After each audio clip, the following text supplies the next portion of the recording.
विचार या ठिकाणी करावा लागणार आहे. शंभरामध्ये ती गोष्ट खरी आहे. मी आता अभ्यास करतोय.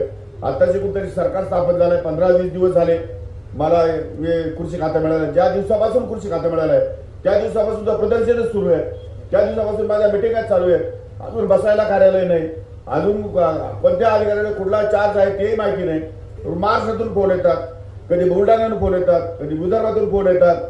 आमचं सोयाबीन या ठिकाणी खरेदी केलं नाही, आमच्या सोयाबीनला भाव मिळत नाही, त्याची मुदत संपलेली आहे, बारदान उपलब्ध नाही, असे अनेक प्रकारचे प्रश्न शेतकरी महाराज फोन करतात.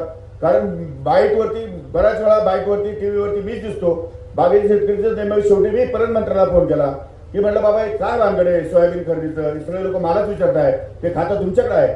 मग त्यांनी मला एक्सप्लेन केलं की त्या संदर्भामध्ये आपण 31 तारखेपर्यंतची मुदतवाढ खरेदीसाठी दिलेली आहे आणि बारदान जे कमी आहे त्याला टेंडर काढावं लागतं. टेंडर काढलेलं आहे. उद्या परवा टेंडर काढून ते 2-4 दिवसामध्ये बारदानही उपलब्ध होईल. आता भाव जो प्रश्न आहे तो भाव केंद्र सरकार ठरवतं, ते काय राज्य सरकार ठरवत नाही.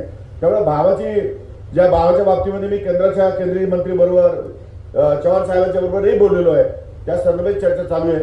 कांद्याच्या निर्यात मूल्यावरती त्यांच्याशी बोललेलो आहे. त्यामुळे आपले शेतीचे 50% प्रश्न हे केंद्राशी निगडित आहे, केंद्राच्या धोरणाशी निगडित आहे. केंद्रातून धोरण येऊन केंद्रातून अनुदान येऊन आपल्याला शेतकऱ्यांना द्यावं लागतं. अनेक वेळा केंद्रातून पैसे यायला उशीर होतो, अनेक वेळा राज्य सरकारमध्ये काही वेळा उशीर होऊ शकतो. वेगवेगळ्या प्रकारचे अडचणी या ठिकाणी येतात.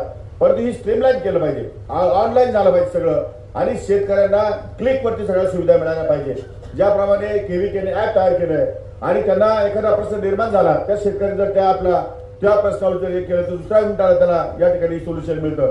अशा प्रकारे डायरेक्ट डीबीटीच्या माध्यमातून शेतकऱ्यांच्या अकाउंटवर पैसे गेले पाहिजे. कोणीही मध्यस्थी येता कामा नये. कुठल्याही कृषी अधिकाऱ्याकडे जायचं नाही, कोणत्याही तहसीलदाराकडे जायचं नाही, कोणत्याही याच्याकडे जायचं नाही आणि 100% डायरेक्ट शेतकऱ्यांना लाभ या ठिकाणी कसा जाईल या संदर्भाचं एक ऍप मी लॉन्च करतोय आणि ते ऍप करण्यासाठी काही IITचे विद्यार्थी या ठिकाणी मी हायर केलेले आहेत. त्यांनाही पुण्याला बसवलेले आहे.